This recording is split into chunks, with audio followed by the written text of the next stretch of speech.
about the vestry in 4 different ways. We're going to be talking about the role of the vestry, and we're going to touch on the history and then some of the characteristics of the average Episcopal vestry in the church. We're going to then discuss key vestry responsibilities, especially related to thinking about the vestry as a leadership body that is actively discerning God's will for the congregation. We will then proceed to tools and resources for new vestry leaders. This section is oftentimes in our surveys described as the most helpful section, so I hope you stick around for that. And then lastly, we're going to have a discussion time about focused on potential next steps.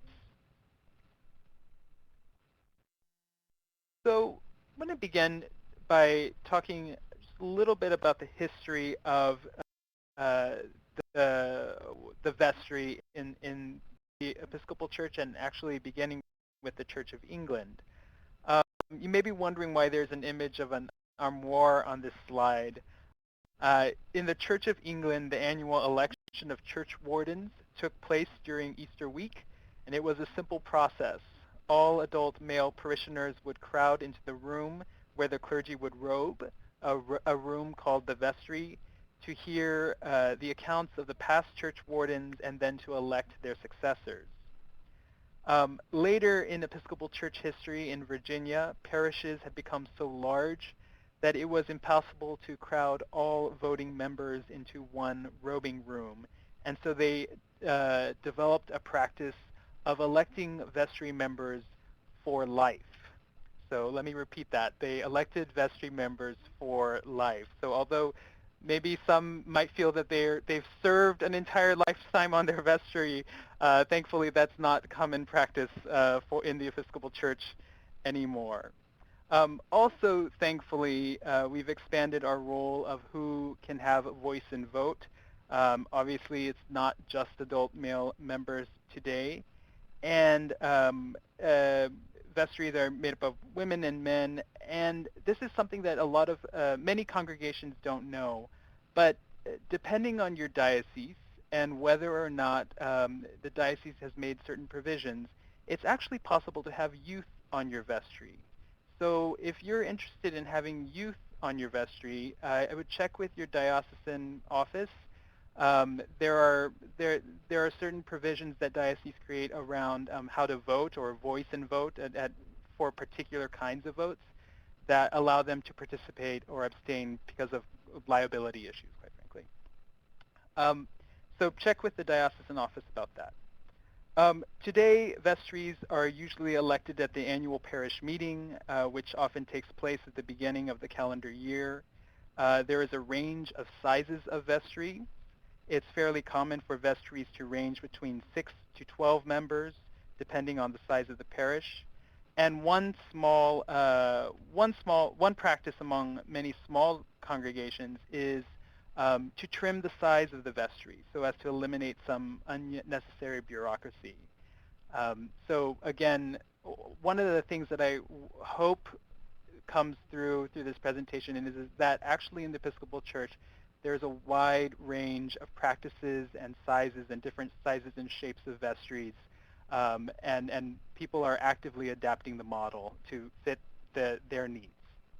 So whatever the sizes of the vestry, in all cases, vestries do serve as the legal representatives of the body of the parish regarding all matters pertaining to its corporate property.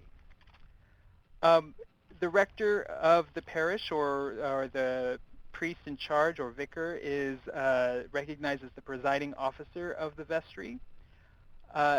One distinction is that the former bishop of the Diocese of Texas, Bishop Claude Payne, advises clergy who are the presiding officers of vestries to consider whether or not they should train the senior warden or another trusted member of the vestry to actually facilitate regular meetings. While this person would remain the presiding officer, this allows the priest to focus on the matter at hand rather than how well the meeting is being run, to note body language, and to play much more of a active listening role. Um, so there are usually two wardens on a vestry. The senior warden leads the parish between rectors and is supposed to be a source of support to the rector. The junior warden oftentimes has special responsibility over church property and buildings. And some vestries will elect treasurer and clerk, and these officers may or may not be vestry members. So that is a very brief overview of the history and some average characteristics of common vestries today. But what do vestries do? Um, we believe that there are four primary things that vestries do.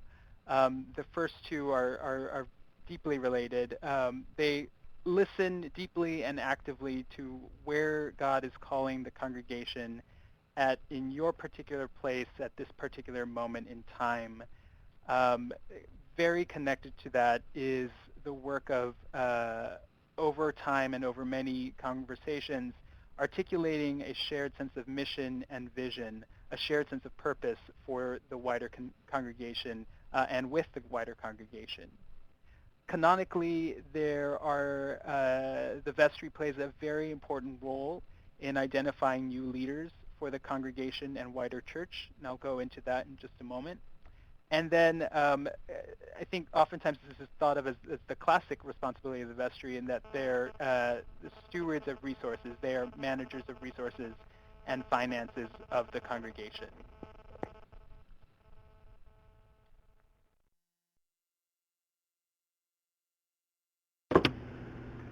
So, the role of the vestry. There are canons that outline what the role of the vestry is, but for those of you who are new to this or unfamiliar with this, what are church canons? Canons are basically church laws. There are national canons, which are the ones that are posted up here on this slide. There are diocesan canons, and a further similar type of church law is parish bylaws. One of the handier ways to think of this is the equivalent of national laws, state laws, or sort of like community, county, or city laws, sort of that similar structure.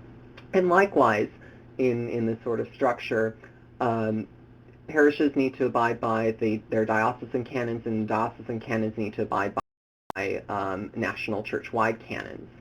So what do the overarching canons for all of us say about the role of the vestry? The first two are that they shall be the agents and legal representatives of the parish in all matters concerning corporate properties and the relations of the parish to its clergy, that they should ensure that standard business methods will be observed. Broadly speaking, these relate to making sure that the congregation is being good stewards to their property and finances. The second two, when the parish is without a rector, the officers of the vestry are responsible for the continuation of worship, including the calling of the rector, and the vestry has responsibility for nominating the persons for holy orders, are somewhat interesting, are relating to this role of identifying religious leadership. And to note that vestries do play a particularly important role during times of clergy transition and in nominating people for holy orders. But a vestry today is typically going to be facing and dealing with a lot more. Today's vestry is faced with discerning their vision amidst many changes. This slide has some of the things we at ECF have come to see as particularly important for vestries to be aware of. To give you some context of where we are as a church as a whole, in the most recent data available, domestically there are 6,667 congregations in the Episcopal Church. Only 68% of those congregations, or rather 68% of those congregations have an average Sunday attendance of 100 or less. So over two-thirds of congregations have less than 100 people gathered on a Sunday morning, with the average being 65 people. 4%, a very small portion of all these congregations out there have an attendance of 300 people or more. So what we find often is that a lot of people feel like they're over such a small community or such a tiny community. In the Episcopal Church, it's actually it's a much more I guess size that most people can relate to. That oftentimes most congregations are closer to what would be quote unquote average, and are really smaller congregations are much more of a norm in the Episcopal Church. And likewise, roughly 1/3 of all the congregations in the domestic church have one part-time or non-stipendary priest, with a further 11% that don't have a priest at all, using supply clergy and lay leaders to assist with worship and pastoral care. Um, Many of our congregations have buildings that are outdated for what their congregations are today, frequently with deferred maintenance. Some congregations have been finding new uses for their facilities, giving new life to their buildings. Others have been taking other roads and giving them up entirely. I encourage you to check out ECF Auto Practices for some wonderful, inspiring stories about congregations that have been doing this. We no longer really live in a homogenous, primarily Christian culture, as the data is, much data has shown. We now live in a very pluralistic society with increased diversity in race and religion. This is reflected in the fluidity of people's choices of faith, people changing their faith, and with a rise in those not affiliating at all, what are typically called the nuns. Latinos are the fastest part of growing demographic in American culture and society, and likewise within the Episcopal Church. Asian American communities are also a very fast-growing demographic within the Episcopal Church and wider U.S. as well. And with that, we also have an increase in many multicultural congregations, more closely reflecting the people that are in congregations surrounding communities. So as leaders in your congregation and in your community, I'd encourage you to take a look around at the people in your pews on a Sunday morning that are gathered throughout the week, and then also take a look in your surrounding neighborhood and in your wider community and just ask yourself, what's out there? Who's out there?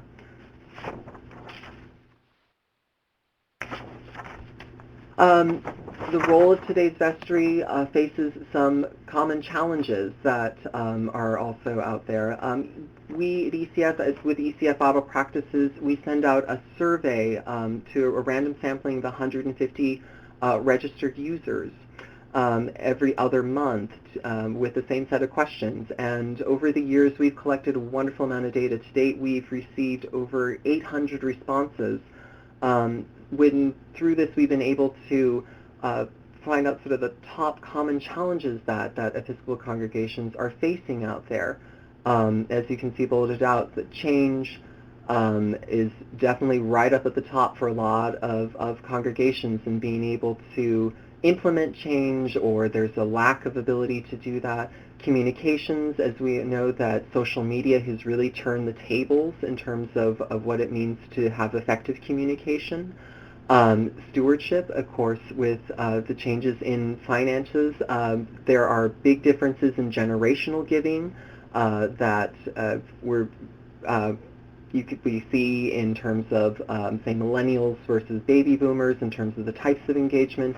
Again, if this is an area that you're struggling with, or in any of these areas, to check out the resources available on ECF Auto Practices. We have here with Vestry Leadership, with the roles and processes for vestry meetings, how to be an effective vestry, and with that, vision and planning. So this is just to kind of give you a sense of sort of like what we're seeing out there and what people are commonly identifying and struggling with as well. Thank you. So Brendan just described some key roles of the vestry in the midst of challenges today, and I'm going to continue by talking about the 4 key responsibilities we laid out a little bit earlier. The first being discerning God's mission and vision for the congregation, which means as a vestry, continuing to engage the question of why. Um, what is it that we're doing? Why are we doing it? And many vestries engage these questions through by beginning the vestry agenda, or beginning each vestry agenda through spiritual practices, getting prayer and Bible study on the regular meeting agenda, and creating a time and opportunity for deeper reflection about where God is calling the community. One congregation, St. Matthew's, in, I believe, goodness, St. Minnesota, restructured their agenda and their vestry in a really interesting way, so that it prioritized this discernment, ongoing discernment of mission and vision. They are a medium-sized congregation, so it, bear that in mind.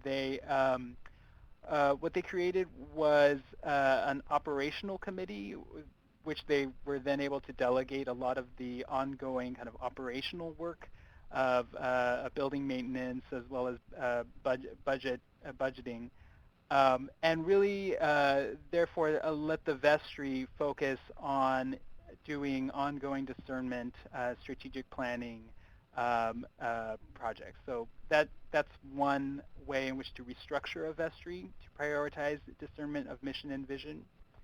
Um, and the second piece has to do with defining what we mean by those words in the first place. ECF defines mission as that which God is calling us to do, and vision as what the church and world looks like once our mission has been fully realized. And Duncan, yes, we do offer some training in how to discern mission and vision, and how those two aspects can not create a strategic plan, but really become a way of evaluating opportunities. So, for instance, asking yourself, does this actually fit into our sense of identity as well as mission and vision? And we can provide some information about that a little bit later.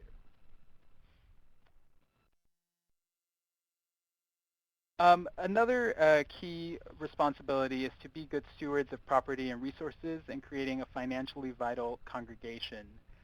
Um, Certainly, according to the canons, the canons literally say the vestry shall be agents and legal representatives of the parish in all matters concerning its corporate properties and the relations of the parish to its clergy, and secondly, that it shall ensure the standard business methods will be observed.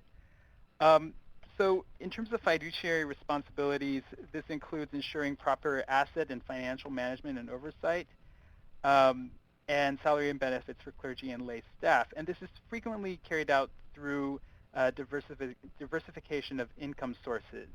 One point that I think is really important for congregations, or I think has been really key, is that most, I think most Episcopal congregations are realizing that their annual stewardship drives are no longer sufficient for funding the entire operational budget of their congregation. There are a wide variety of reasons for that. Um, uh, and so one of the things that many congregations are having to think about, if they haven't already done so, is how can they use their buildings and property, as well as other assets, for other types of income stream, to supplement the annual budget.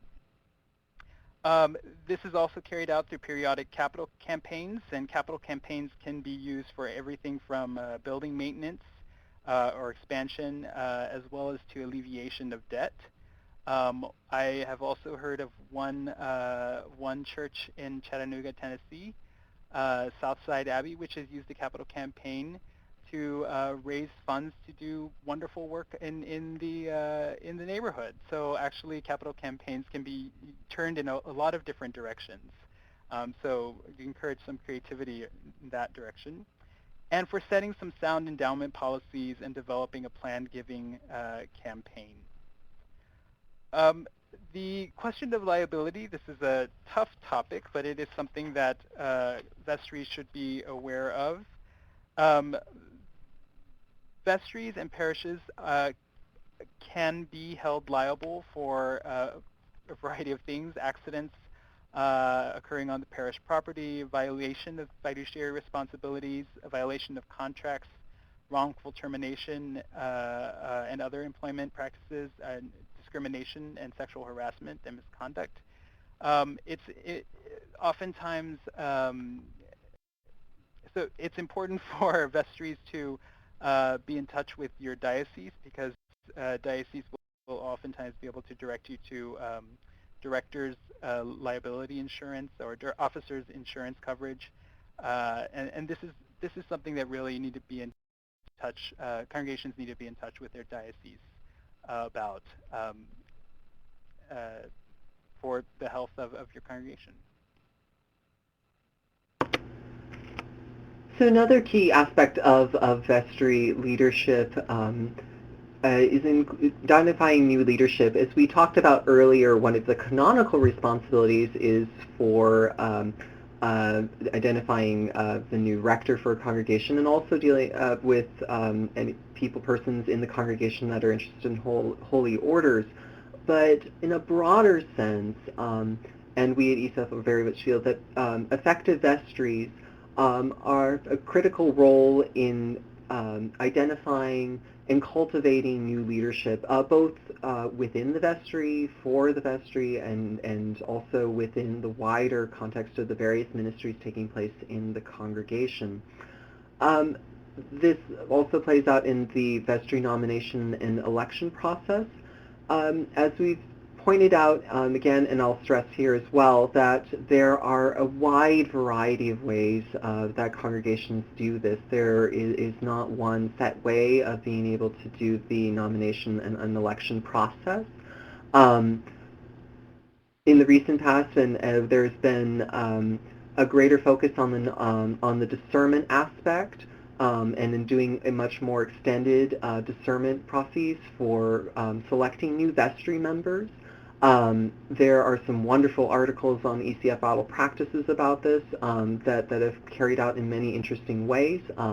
For smaller congregations, there, for example, in Eastern Oregon, diocesan canons were actually changed to allow for all church vestries, given the sizes of the congregation, and that was a shift in the way that they did their vestry meetings, and then hence since they were struggling so much with just coming up with the number of bodies to meet the minimum requirements, to a recent article that was just in the January issue of Vestry Papers, and a congregation that redeveloped into a very extensive and wonderful discernment process for those in their congregational life that were interested in leadership and roles in the congregation, so that they actually do a selection and not a voting process at their annual meeting. Churches can also learn from community organizing, and we, as we like to point out, that being proactive about identifying new leaders. One of the good mantras in community organizing is that if you want something done, to ask a busy person, but also to take some of the examples in some wonderful, effective grassroots organizing. This fits very well into the model of being a local congregation involved in a particular context, with having one-on-one meetings and being able to have and build up a docket of people that are going to be able to turn to for a variety of things. You may be looking to partner with somebody in a neighboring congregation or in your community. Are you in touch with the leaders in your local government or in your local business community? These are folks that you may not necessarily be seeking out to do something with immediately, but being able to establish those relationships and being able to turn to those folks when you say, hey, we got this upcoming event. I know that you're interested in X, Y, and Z. Would you be willing to partner with us on that?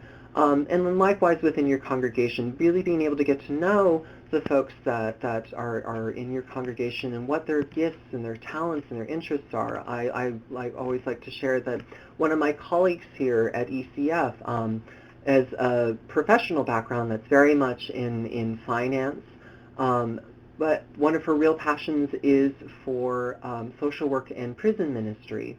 And initially her congregation really missed that and kept trying to put her onto the finance committee and put her into forming the budget, which was just really missing the mark. And only if they really had known that her real thing was really for Crescio and for taking part of those ministries. So encourage you to really take that to heart.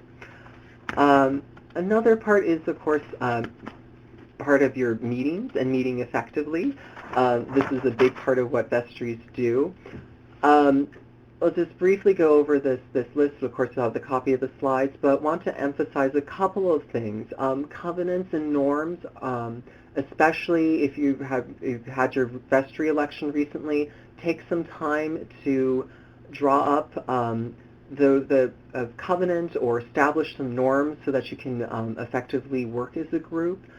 Often this takes place in the context of a retreat. One of our bloggers, Rochelle Thompson, has a wonderful phrase of that to retreat is to take a retreat to move forward, that you really need some time to be able to form spiritually together, to get to as much as you may know all the other folks that from in your congregation who are part of the vestry, that you are a team together in this particular point in time, and that you need to come together and to be able to begin working on the bigger parts of discerning what it is that you're being called to do in your community. And then another thing I just point out as well is that Miguel pointed out about options for having somebody presiding, to also consider somebody who's also functioning the role of a chaplain, that a person can be more attentive to the spiritual concerns of the vestry, and that can be in a rotating basis. In some cases, this could be somebody on a month, each month switches up and is looking for in some sort of spiritual practice, leading worship, just to be able to consider that as an aspect to enrich your vestry meetings. Great, thank you. And Brendan, while you were presenting, I also added a few resources in the chat box just to supplement what you're saying. So the last link is an example of a vestry covenant from St. Andrew's Church in Ayer, Massachusetts. Their 2007 covenant, and it lays out their how they will support one another, how they will kind of their public role within the congregation as well. So a variety of resources.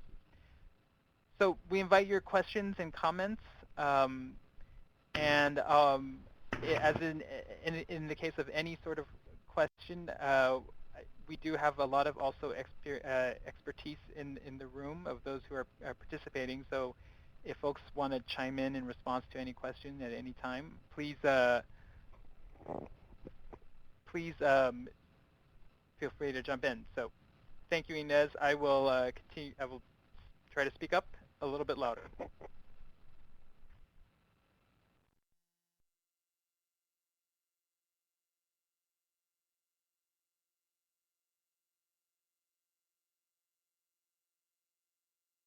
Questions or comments? Well, we'll have some time later to also have some questions and comments, but if you come up with something at this while we're moving on, please feel free to go ahead and type that into the chat box as well. But I guess we'll go ahead and move ahead. And looking at tools and resources for vestry.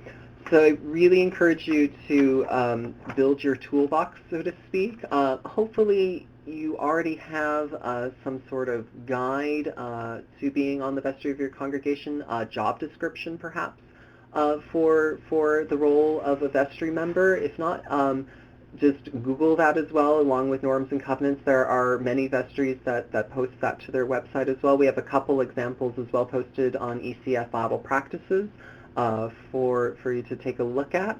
Um, and also encourage you to look at getting, of course, in touch with your diocese about whether or not you need to, if you don't have a copy of the diocesan canons, um, your bylaws for the parish. Do you have those? Have they been updated recently? Do they need to be updated?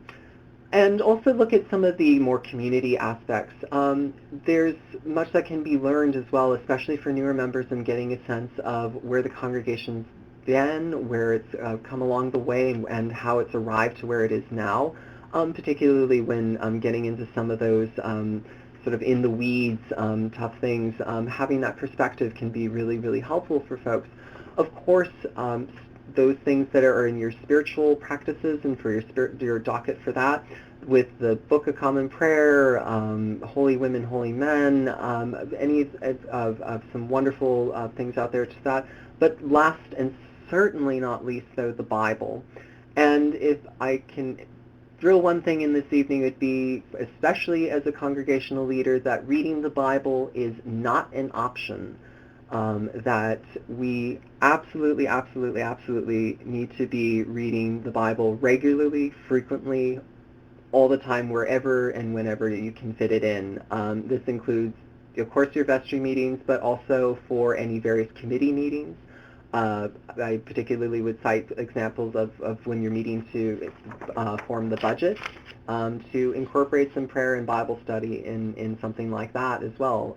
Buildings and grounds, some of these areas that often we want to just get around to business, but take some time to ground it spiritually. Just want to also cite that the Vestry Resource Guide that's available through Forward Movement and in many other Episcopal booksellers. This is sort of the one-stop shop for all things vestry. It includes sort of hashes out a lot of the content that was also described this evening, in addition to a lot more detail into certain subject areas that we were only able to touch on lightly. Also includes some questions and Bible studies for vestries to be able to use as well in your meetings. ECF Auto Practices, which we have cited frequently, and have also provided some web links to. Thank you, Julie, for the shout out on the Vestry Resource Guide. I highly encourage everybody who doesn't already subscribe to ECF Auto Practices to go to ecfep.org and click subscribe in the upper right-hand corner. And that, by doing so, you will be able to get vestry papers in our mid-month digest with useful topical resources and tools every single month in your inbox, and also gives you the ability to submit your own fabulous resources. We love to be able to, again, gather the wisdom that's in the room and that's out there already in the Your Turn section of our site. So check that out as well, and if you've got some great stuff out there, we, again, want to be able to share that widely with others. Okay. Another great resource, which is available from the Episcopal Church, the Church Center, is the Manual for Church Business Methods, which covers all the essentials for church financial and record keeping. And it's available in both English and Spanish on that very same page. It's a very helpful tool, especially for treasurers, but also for the person in your congregation who is doing the regular role in parochial reports and record And I keeping. just noted as well that if you're one of the useful tools in there, if you're not doing finances, is also in the back. They also have a guide for document record keeping and lists the recommendations for how long you need to keep various documents in your files and records. So that's a really handy little tool that's in the back of that the Manual of Business of Church Affairs. Great. Another wonderful resource from the Church Center is the Office of Research in general, But they provide free parish reports and community profiles for every congregation in the Episcopal Church. So this includes your average Sunday attendance and plate and pledge for the past 10 years, and a community profile of demographic insights, including population, age, and household statistics and trends. Earlier, Brendan mentioned that there are statistics which suggest you know, that the Latino and Asian American populations are among the fastest growing segments of the Episcopal Church. Certainly that depends on which area of the country you are in. So having a tool like this is a really, really wonderful way of drilling into, you know, the statistics around your particular congregation. So with that, we would like to have a conversation with folks about potential next steps. Um, don't I think instead of reading through this list, what I'd like to do is just open it up to those who are present. If you have a question um, or comment about, you know, how do we take some of these ideas and actually start to integrate it into the practice of being a vestry and Episcopal congregation in your congregation. We have a few suggestions and also a cartoon about what might happen if when we invite a different perspective into the vestry, and how that can lead to some great conversations.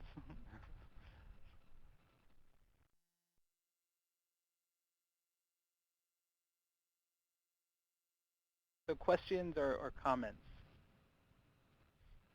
Looks like got quite a few people typing, so we'll just wait a little bit.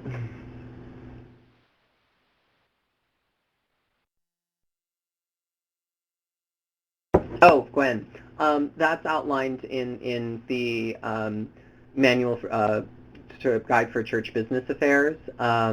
There's for different types of documents, there's different suggested time periods for which you need to keep or can discard various types of documents. So I download that document and refer to that section. That'll give you all that information. Sure thing.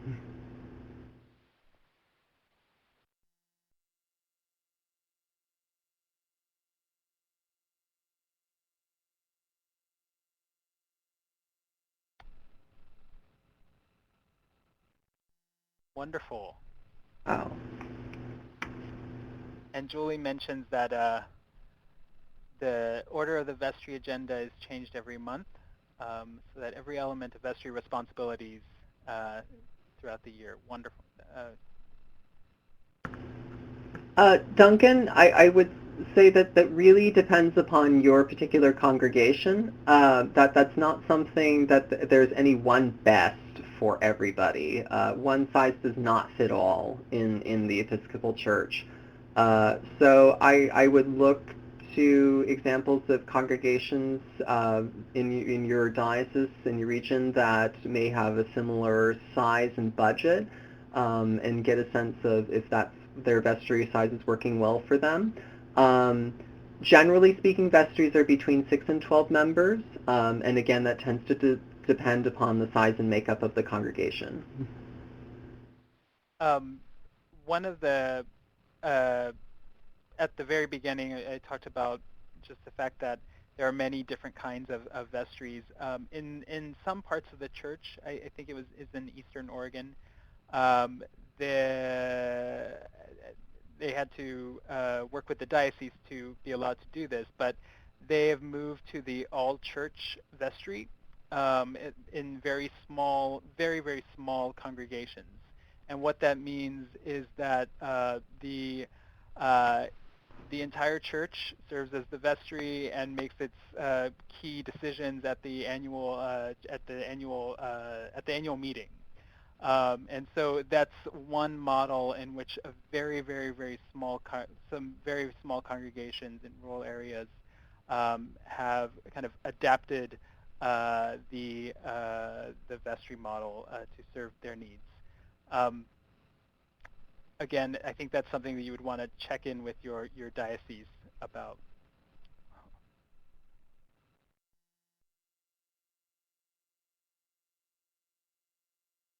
I will say, though, I think many, some vestries, again, in smaller congregations, like let's say a congregation has an average Sunday attendance of 35 people, a 12-person vestry in a congregation of 35 people may be unsustainable and probably oftentimes feels pretty unsustainable.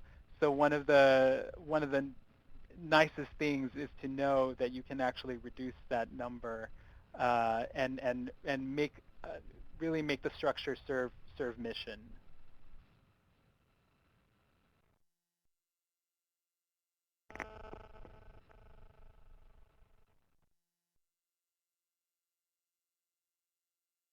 Brendan, would you like to go ahead with the Talking on question? mute, sorry.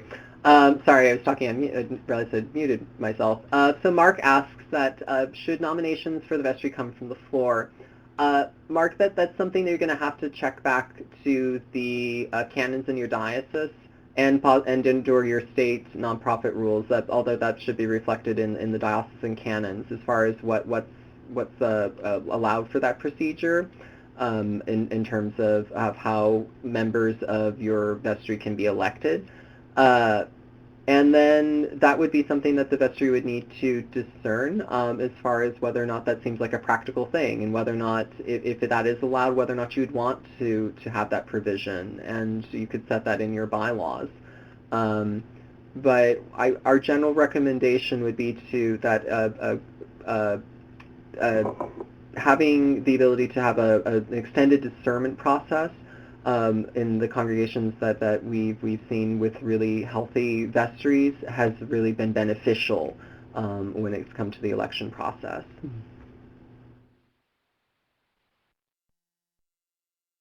Duncan asked a question about creating more time for visioning and planning in vestry meetings.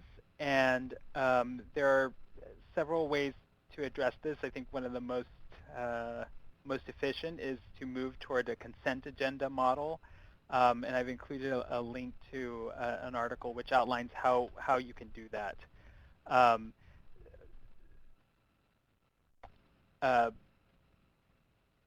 a consent agenda is one in which essentially reports are sent and read beforehand and kind of lumped into one sum and then voted yes or no or consent or not unless people do have an objection. So it's a way of taking a lot of information and dealing with it in advance of the meeting so that the majority of the meeting then can be focused on some of these really, I mean, when we're talking about mission and vision questions, we're also talking about strategic questions. So kind of can the meeting, the monthly meeting of vestries be focused on big picture strategic questions, discerning God's will in relationship to these big picture questions?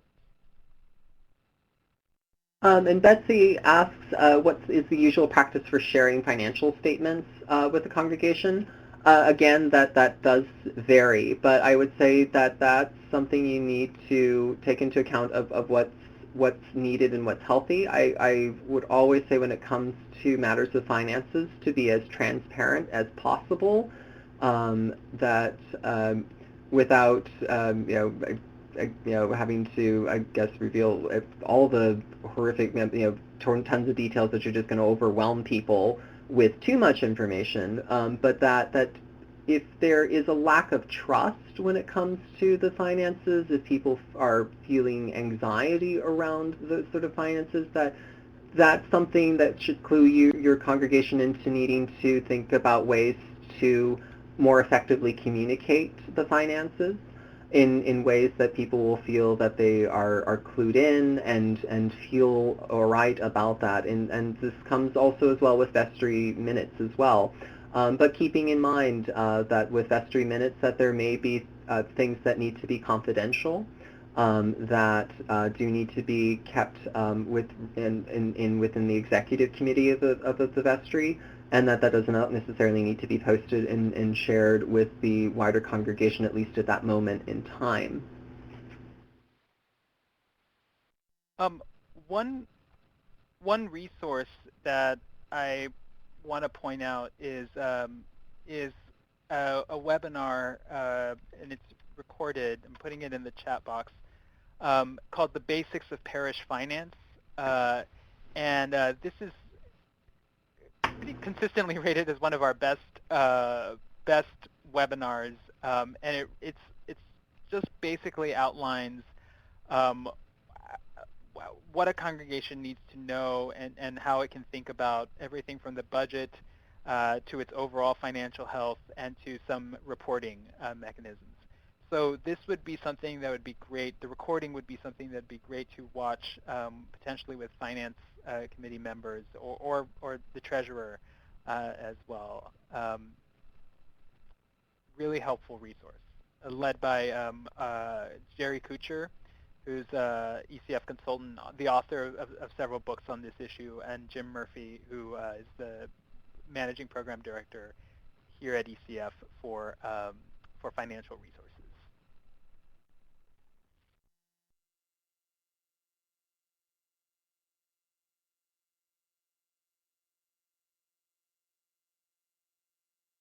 Well, I have a question for those who are participating, and I want to go back to Duncan's question because it's oftentimes something that many congregations face.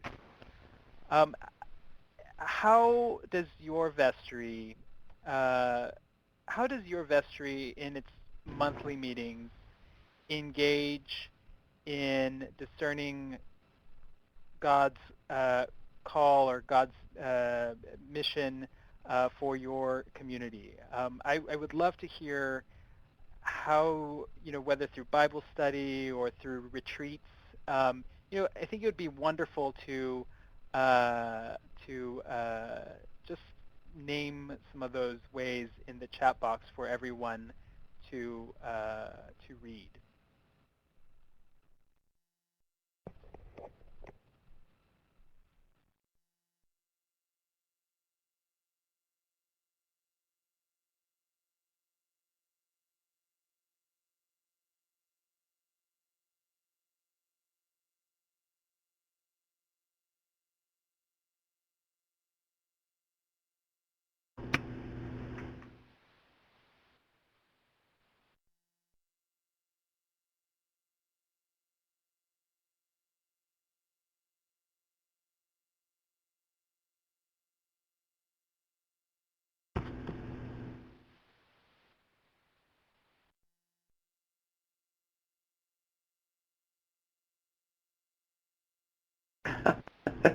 Quite all right. Happens all the time, especially when you got a funny spelling like mine.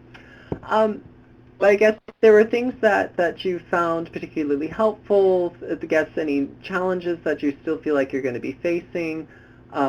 Please, or any other questions, we're happy to hang around a little bit just for a couple minutes still afterwards as well with this. But we'll also invite you to send us an email. Duncan, of course, please send us an email, and we'll definitely get you that link. But if you have any other questions as well, we invite you to be in touch with us. You can see Miguel's information at the top. Nancy Davich is the editor of ECF Auto Practices as well, and myself. We are all happy to be in touch. I am particularly interested as well in knowing what you thought of this evening's webinar, and we very much take all this into account when we are planning the next iteration of the Vestry Orientation webinar, and as well for all of our other offerings, as well as there's a subject or something that you're grappling with and need help with, let us know, and so that we can be able to develop the tools and resources to equip you in your ministry, in your congregation. And with that, there's going to be an email in your inbox that's with a link to the survey. So please take a moment to fill that out. We really value and highly appreciate your information and feedback as far as of what you thought. But with that, thank you all for coming out this evening and taking very much precious, and we are so glad that you came to join us and to spend some time learning about Vestry leadership. And we wish you all the best. God bless and Godspeed in your ministry, in your church. Have a good evening. Evening. Bye, everyone.